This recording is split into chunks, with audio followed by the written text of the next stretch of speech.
అందరికీ నమస్కారం అండి. జై భారత్, జై జవాన్, జై కిసాన్.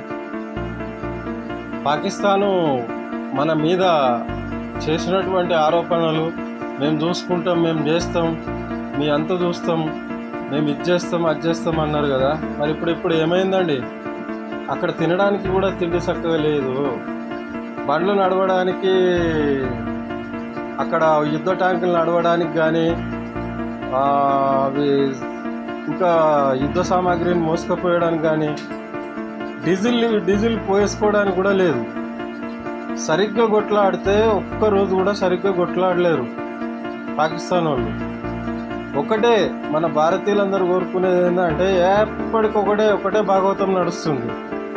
ఏందనంటే ఊకే ఏంది, ఒకసారి అయితే అవుతుంది, ఒకసారి వాడా మనమా, అయితే భారతదేశమా మనమా. మరి ఇలా ఎందుకు ప్రగల్భాలు పలకాలి? ఇలా భారతదేశం సైన్యాన్ని చూసి సైన్యం మోహరించి మొత్తం మొత్తం మన లైన్ ఆఫ్ కంట్రోల్ కాడ బార్డర్ మీద మొత్తం మన సరిహద్దులో వెంట సైన్యాన్ని దించి మన విన్యాసాలు చేస్తుంటే, అలాగే మన అతివిరిగా బాహుబలి విక్రాంత్,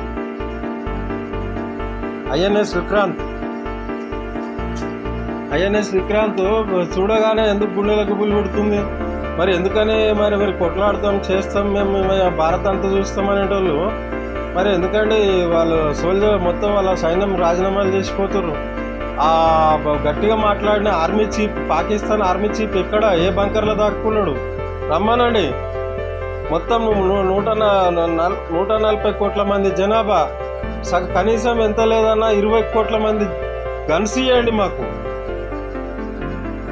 గన్స్ ఇవ్వండి మాకు అవి ఉన్నాయి కదా గన్స్, వెపన్స్, తుపాకులు, మాకు తుపాకులు ఇవ్వండి, మేము ఫైట్ చేస్తాం. 40 కోట్ల మంది భారతీయులు రెడీగా ఉన్నారు. వాళ్ళు 4 లక్షలు ఉండని, 40 లక్షలు ఉండని, మేము 40 కోట్ల మంది జనాభా పాకిస్తాన్ ఎదిరిస్తేందుకు మేము సిద్ధంగా ఉన్నాం. భారత సైన్యమే కాదు, వెనక ఎంతోమంది 140 కోట్ల జనాభా ఉన్నది. అలా 40 కోట్ల మంది పోయినా పర్వాలేదు, 100 కోట్లను ఉంటారు, ఉన్నోడు సుఖంగా ఉంటాడు. అయితే ఇండియానా పాకిస్తానా?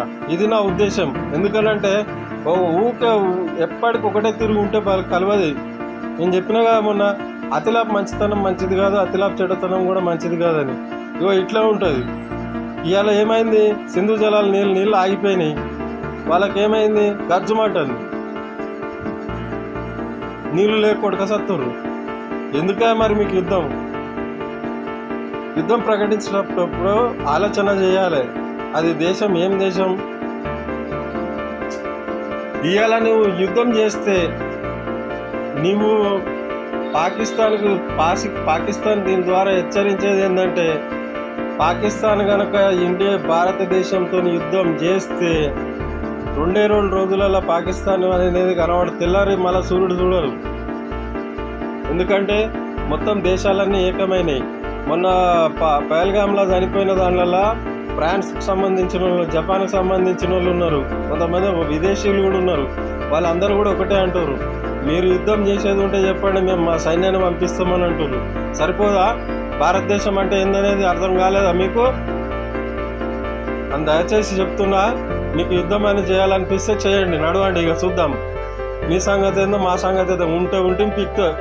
ఉంటాం పోతాం. మనం 40 కోట్ల మంది పోయినా పర్వాలేదు, 100 కోట్ల మంది బతుకుతారు మంచిగా హాయిగా.